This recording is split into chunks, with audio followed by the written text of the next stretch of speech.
तो जब कोई अपने से श्रेष्ठ जनों का सम्मान नहीं करता है तो उसकी दुर्बुद्धि अपने आप व्याप्त हो जाती है।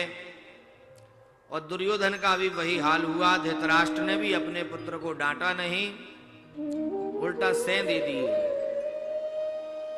और जैसे ही ध्रुव जी जाते हैं कौरवों की सभा से, उसी समय से उस सभा को ग्रहण सा लग जाता है और आयु सारे कौरवों की क्षीण हो जाती है। विदुर जी जैसे ही जाते हैं तो उनका प्रवास क्षेत्र में उद्धव जी से मिलना होता है। और वह प्रश्न करते हैं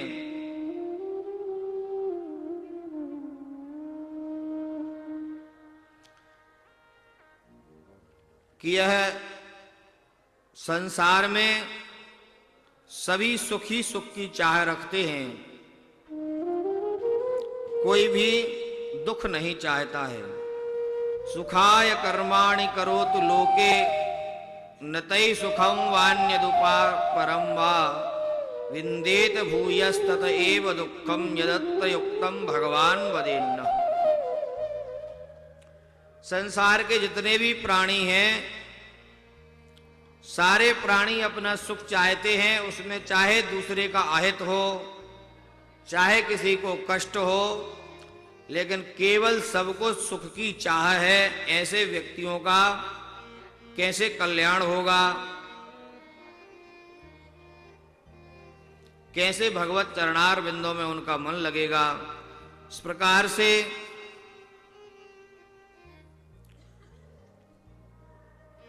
मैत्री जी उनको समझाते हैं और कहते हैं कि जब तक यह जीव साधुओं का संग नहीं करेगा, सत्संग में नहीं बैठेगा, तब तक उसका कल्याण नहीं होगा। इस जीव के लिए सबसे श्रेयस कारण है सत्संग। बिना सत्संग के यह जीव का किसी भी प्रकार से कल्याण संभव नहीं है।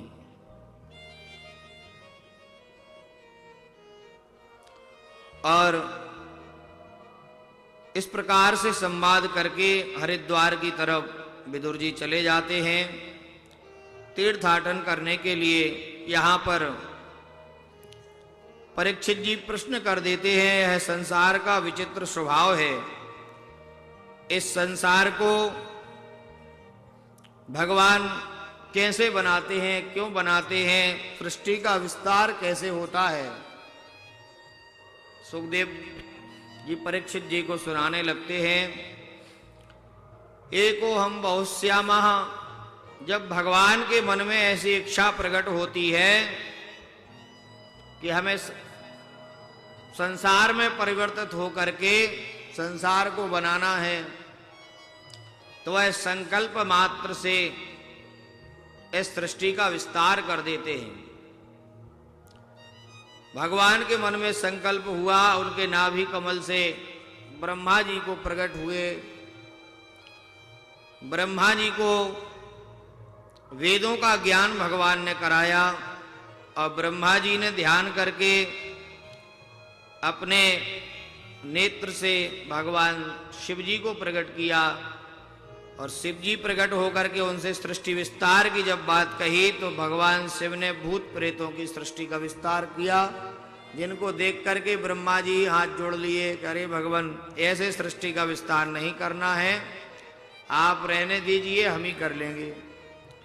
तो ब्रह्मा जी ने अपने बाईं तरफ से शतरूपा और दाईं तरफ से मनु, इनको जन्म दिया। और ब्रह्मा जी की छाया से करदम जी का जन्म हुआ। मनु शतरूपा से ही यह सारे संसार का विस्तार हुआ। इनके 10 पुत्र हुए हैं और उन्हीं 10 पुत्रों से समस्त सृष्टि का विस्तार हुआ।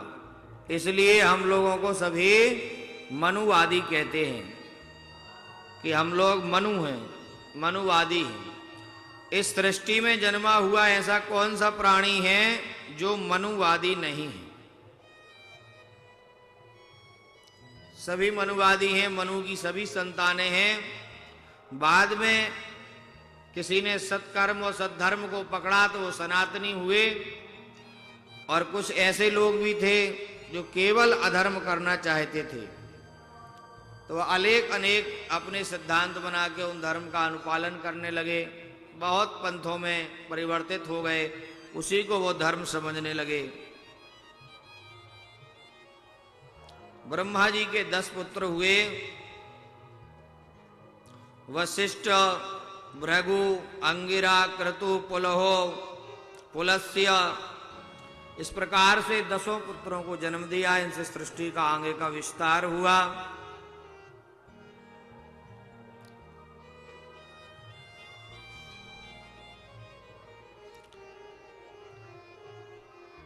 सृष्टि का जब भगवान ने विस्तार किया तो दिति और अदिति, कश्यप जी की 2 पत्नियां थीं। दिति से देवता हुए, अदिति से दैत्यों का जन्म हुआ।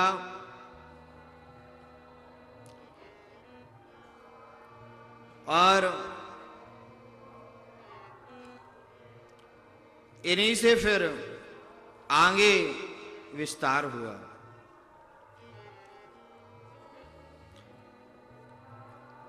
एक बार यह हिरण्याक्ष और हिरण्यकश्यपु, यह 2 बड़े भयंकर राक्षस हुए, जिन्होंने पृथ्वी को ही रसातल में छुपा दिया, और उस पृथ्वी को बाहर निकालने के लिए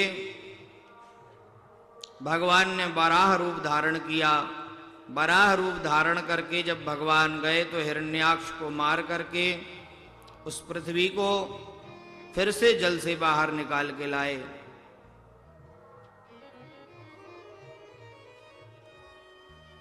तो भगवान ने अनेक लीलाएं, अनेक रूप धारण किए,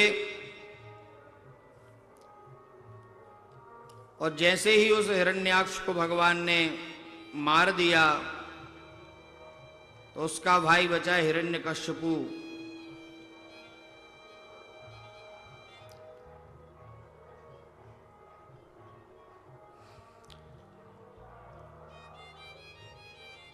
मनु शत्रुपा की जो संतानें हुई, वह आकुति, देवहूति और प्रसूति 3 पुत्रियां हुई, 2 बेटे हुए, प्रियव्रत और उत्तानपाद। इनमें से आकुति का विवाह रुचि प्रजापति के साथ हुआ, जिनका बेटा हुए यज्ञ नारायण और बेटी हुई दक्षिणा। तभी तो आज जब भी यज्ञ होता है तो दक्षिणा का उसमें विशेष महत्व होता है। और देवहूति जो दूसरी बेटी थी, उनका विवाह हुआ कर्दम ऋषि के साथ। तीसरी बेटी का विवाह हुआ दक्ष प्रजापति के साथ। तो दूसरी बेटी जो है, जिनका विवाह कर्दम जी से हुआ, कर्दम जी भगवान की तपस्या कर रहे थे, और भगवान ने प्रसन्न होकर के उनको आशीर्वाद दिया। कहा कि आपको विवाह करना है। तो कर्दम जी का विवाह देवहूति जी के साथ हो जाता है। भगवान ने वरदान दिया था कि तुम्हारे यहां पुत्र रूप में हम स्वयं आएंगे। तो कर्दम जी ने विवाह कर लिया, और देवहूति जी, कर्दम जी जैसे ही विवाह किए तो पुनः समाधि में बैठ गए। देवहूति जी भी उनकी सेवा शुश्रूषा करने लगी। काफी लंबे समय के बाद समाधि से जागे तो अपनी ही पत्नी को भूल गए। तो पूछने लगे कि आप कौन हैं देवी। उन्होंने स्मरण दिलाया कि महाराज आप तपस्या कर रहे थे, और भगवान ने प्रसन्न होकर आपको आपके यहाँ पुत्र होने का वरदान दिया था, हम आपकी पत्नी देवहूति हैं। तो उनको कहा कि हाँ, स्मरण आ गया। और उन्होंने एक ऐसे विमान को प्रकट किया जिस विमान की गति 3 लोकों में थी, उन्होंने देखा कि